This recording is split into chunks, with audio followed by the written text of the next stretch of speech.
Lost in Japan, Episode 10. May mga taong hindi marunong makontento. Yok mga kaitlog, it's me Pritsilog and welcome to another episode of Lost in Japan.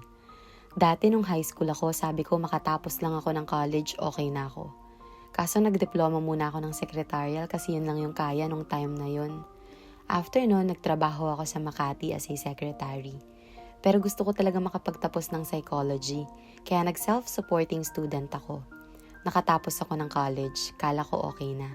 Hirap palang maghanap ng trabaho, hanggang sa naging HR staff ako. Sabi ko maging specialist lang ako, okay na ako.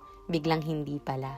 Sabi ko maging HR generalist lang ako, okay na talaga ako. Hindi pa rin pala. So fast forward, sabi ko makapag-Japan lang ako, okay na talaga, promise. Pero hindi pa rin pala talaga. Ngayon may bago na naman akong goal. Alam kong hindi matatapos. Alam niyo kung bakit? Dahil hindi ako kailanman makukontento. Baka naman sabihin niyo, ang taas ko naman kasi mangarap. Syempre mangangarap ka na lang din, hindi mo pataasan. O baka taasan niyo na naman ako ng kilay. Char lang. Pero ano ang kagandahan ng taong hindi marunong makontento? It's a continuous progress. Aiming for betterment, aiming for more, and not settling for less. Looking for improvement and always setting a goal to achieve. Don't get me wrong, mabuting katangian ang marunong makontento. Masaya na sa kung ano lang ang meron, sapat na sa kung ano lang ang kaya. Pero kung yung pagiging kontento mo ang hadlang para sa pag-unlad at pag-usad, isipin mong mabuti kung makabubuti. Siguro magandang katangian ng pagiging kontento pagdating sa romantic relationship, pero hindi kasi yan ang topic.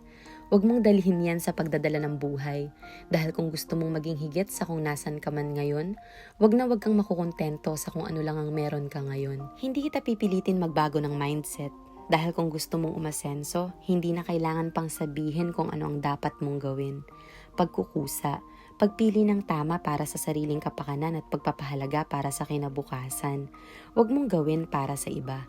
Gawin mo para sa sarili mo. Dahil sarili mo lang ang tutulong sa'yo at wala ng iba. Ja, mata.